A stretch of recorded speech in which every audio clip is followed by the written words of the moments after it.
वक्फ के ताल्लुक से पहले ये समझना पड़ेगा कि ये वक्फ है क्या चीज जी, और इसमें जो कुरान हदीस में जो जुज है वो क्या है। वक्फ जो है मुसलमान अपनी जाती मिल्कियत जो उसकी जाती है, न किसी गवर्नमेंट की है न किसी गवर्नमेंट एजेंसी की है, अपने जाती अपनी अपनी जो जाती आमदनी है वो जाती जायदाद है, उससे अल्लाह तबारक व तआला को खुश करने के लिए, वहां अपना एक मकाम हासिल करने के लिए, ईसाल सवाब की भी एक किस्म है, करने के लिए अपनी जमीन वक्फ करता है। अब ये वक्फ क्या है?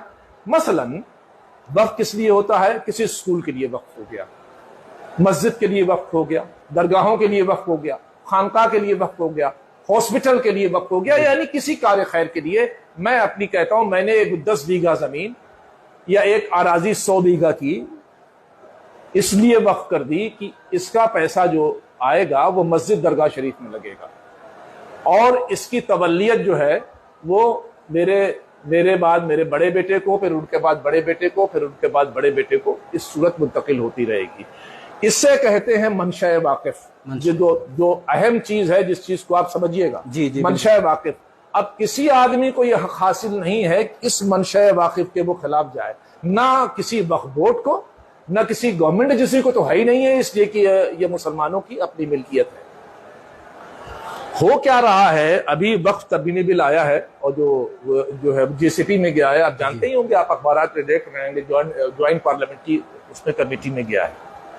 इसमें जो सबसे बड़ा स्टेक है वो किन लोगों का है? दरगाह और खानका वालों का है। लेकिन आप देखिएगा, अफसोसनाक पहलू देखिए इस पे मौलाना, सबसे ज्यादा अफसोसनाक जो पहलू है वो ये है मौलाना कि जिन लोगों का इस वक्त पे सबसे बड़ा स्टेक लगा हुआ है जी, उनके ताल्लुक से कोई बात ही नहीं करता है भाई।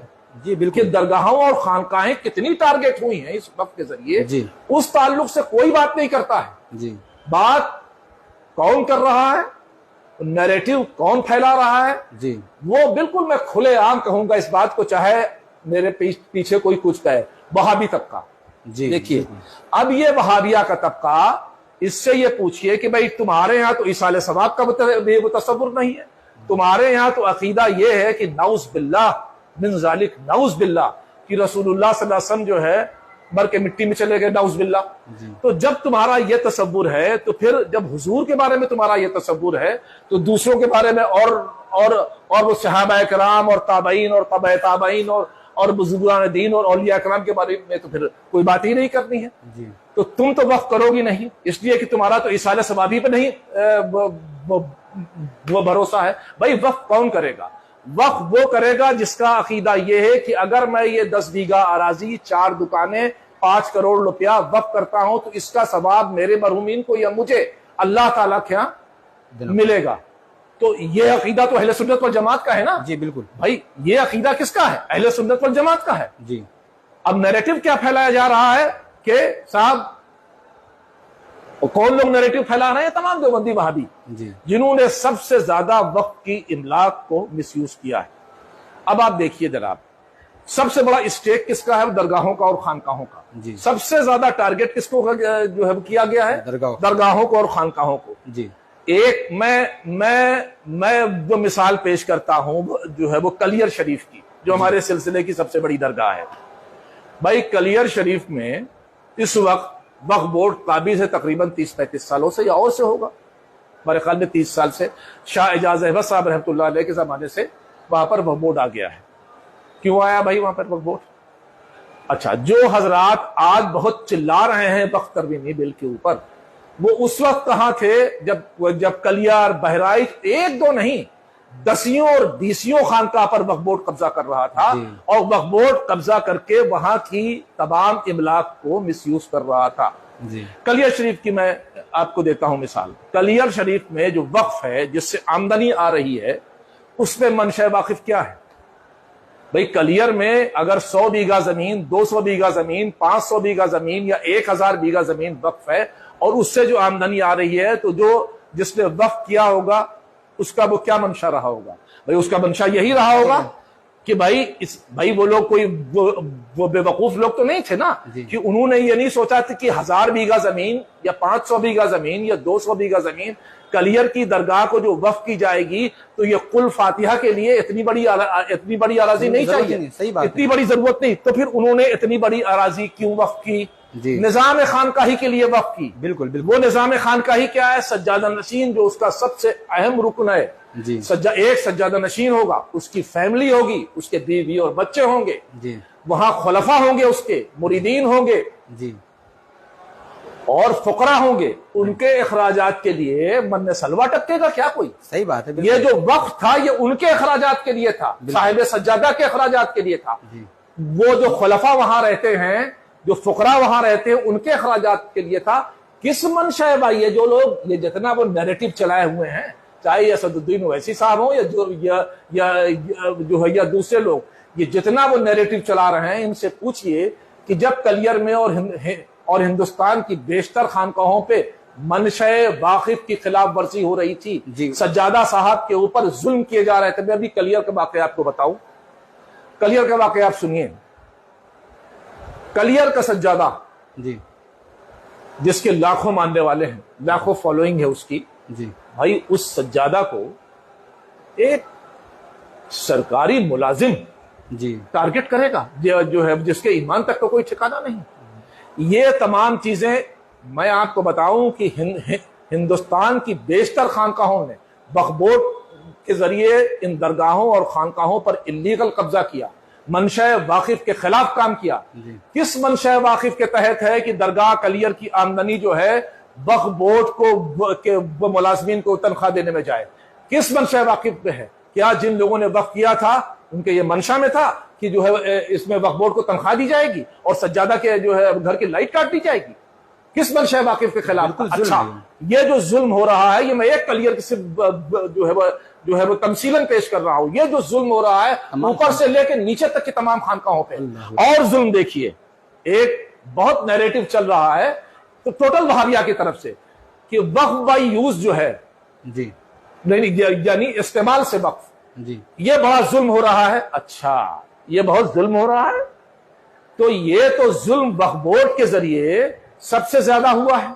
इसलिए कि वक्फ के लिए जो सबसे ज्यादा अहम चीज है वो ये है मौलाना कि बिला किसी जोर और दबाव के कोई शख्स अपनी प्रॉपर्टी वक्फ करे, उसके ऊपर कोई दबाव कोई जोर नहीं होना चाहिए, और बिला किसी जोर और दबाव के वो अपनी प्रॉपर्टी वक्फ करे और वक्फ की एक तहरीर लिखे।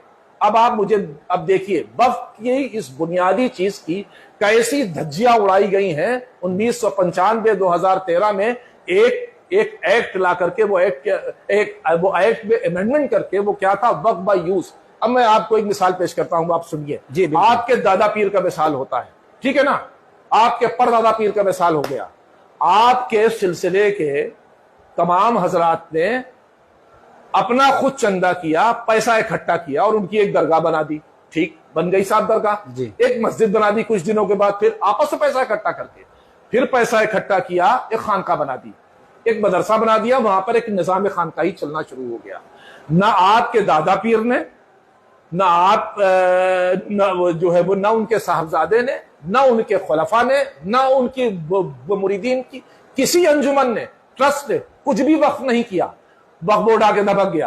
तो क्या है भाई, ये वक्फ है? तो जाहिर है कि आप हजरात कहेंगे भाई हमारे यहां से तो किसी ने वक्फ नहीं किया है।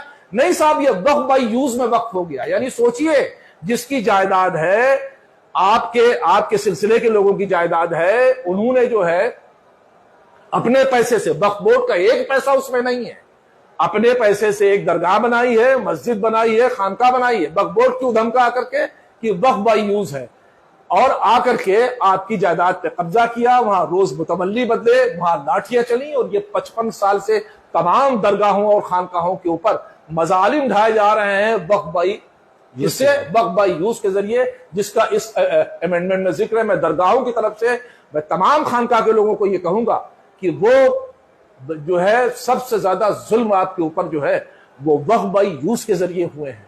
तो आप इन वहाबियों के चलाए हुए वो नैरेटिव्स में मत आइए और अपना इंटरेस्ट देखिए कि आपकी दरगाहों और पूरी निजाम खानकाही को वक्फ बाई यूज के जरिए किस सूरत तबाह और बर्बाद किया गया है, ये आपसे नहीं छिपा हुआ है। एक बात। दूसरी बात कि 55-56 साल के अंदर वक्फ बोर्ड की किस जो है वो किस सूरत शर्मनाक हालत है, ये किसी से वो छिपी हुई। तो उस वक्त ये जो तमाम दानिशवरान मिल्लत है, इन्होंने क्यों नहीं इस पर आवाज उठाई? बिल्कुल बिल्कुल कि भाई ये वक्फ बोर्ड में जो इतना करप्शन है, उससे मुतासिर कौन हो रहा है? मुसलमान। भाई अगर एक मस्जिद, खानका, इमामबाड़े, दरगाहें, अगर वहां आमदनी है, वक्फ बोर्ड ने वहां पर रिश्वत दे लेके 10-10 कमेटियां बनाई हुई हैं। हाँ, सिर्फ वो बच गए हैं जहां पर एक तबातुर चला रहा है, एक ट्रेडिशन है, ये वक्फनामा है। ये जो शर्मनाक हालत थी, इस पे आज तक आप बोले? आप पूरी कौम को एहतसाब करना चाहिए, इस पे बोले? नहीं बोले। दरगाहों पे मजालिम ढाए गए। और सुनिए, जुल्म की हद देखिए जरा सा मौलाना जी, कि जो हजरात दरगाह के चढ़ावे को हराम कहते हैं, सुनिए जनाब, दरगाह के चढ़ावे क्या कहते हैं? हराम और नाजायज। वो दरगाह का चढ़ावा ले जाकर के इस्तेमाल कर रहे हैं। वक्फ बोर्ड की आमदनी, मुझे तो, मैं बहुत कंफर्म नहीं हूं, लेकिन कुछ बड़ी हिंदुस्तान की नामवर दरगाहों के बारे में मुझे पता चला कि वहां से जो है, जो दरगाह की आमदनी होती है, वो दारुल उलूम देवबंद को भेजी जा रही थी। अल्लाह अकबर। ये देखिए, अरे भाई तुमने ली क्यों उसको? तुमने लिया बिदअत है? नहीं, मैं इसको बड़े कंफर्मेशन से नहीं कह रहा हूं, लेकिन मेरे पास ये इत्तला है कि जो है दरगाह कलियर की और दूसरी जो है दूसरी दरगाहों की आमदनी कुछ मदारिस को भेजी जाती थी, जो अकीदे और नजरिए के जो है कि बुनियाद के ऊपर खानकाहों और दरगाहों के सख्त मुखालिफ थे जी। तो मैं पूरी तौर से, फिर मैं अपनी बात को आखिर करूंगा, पूरी तौर से इस तरमीमी बिल को सपोर्ट नहीं करता।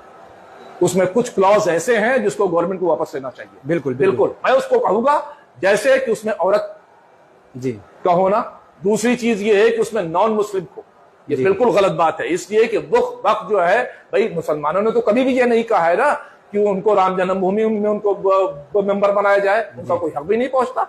इसी सूरत जो है, अगर वो सिख का जो है, हमारे सिख हजरात हैं, उनका गोल्डन टेम्पल का कोई ट्रस्ट है, उसमें कोई जो है कोई नॉन सिख जाए, बिल्कुल नहीं जाना चाहिए, भैया उनका ट्रस्ट है। इस सूरत ईसाई है, क्रिश्चियन है, लेकिन ये चूंकि वक्फ जो है वो मुसलमानों की जायदाद है, इसलिए इसमें ये नॉन मुस्लिम को जो डाला गया ये बिल्कुल गलत है। मैं सरकार से अपील करूंगा कि वो इसको ये जो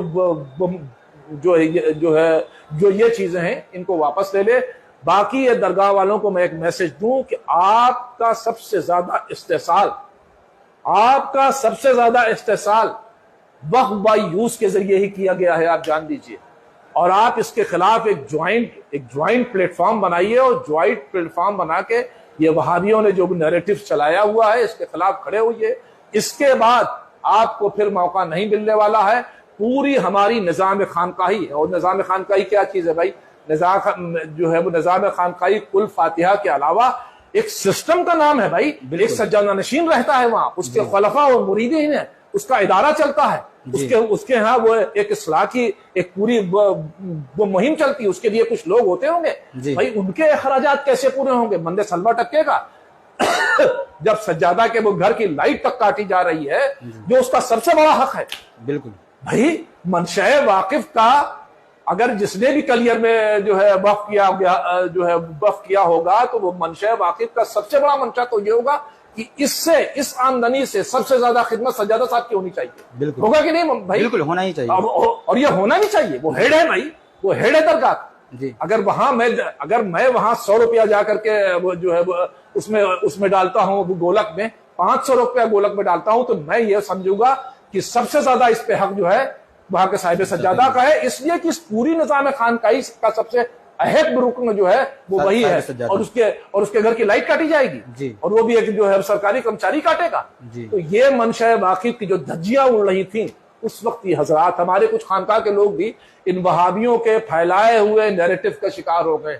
मैं उन हजरात से भी बड़ी अदब से हाथ जोड़ करके इल्तिजा करूंगा कि उस नैरेटिव से बाहर आ जाए वो जी। और जो उसमें एक वक्फ अमेंडमेंट एक्ट में जो गलत चीजें हैं, जैसे कि नॉन मुस्लिम का जो है नॉमिनेशन, बिल्कुल गलत है, गवर्नमेंट को इसको वापस लेना चाहिए, लेडी का और लेडी का। और ये एक और है कि जो मुतवल्ली होगा, अगर उसको एक बार बर्खास्त किया गया तो उसको रीइंस्टेट नहीं किया जाएगा। ये सब चीजें इंतहाई मुतनाज़ा है, सरकार इसको वापस ले ले। बाकी जो है वक्फ बाय यूज, ये खानकाहों के लिए जो है वो बहुत फायदेमंद होगा। और 1995 और 2013 में जो अमेंडमेंट्स हुए हैं और जो एक्स्ट्राऑर्डिनरी पावर्स दी गई हैं वो उसका सबसे ज्यादा टारगेट जो है वो खानकाहें और दरगाहें हुई हैं। और मेरी बात जो दरगाहें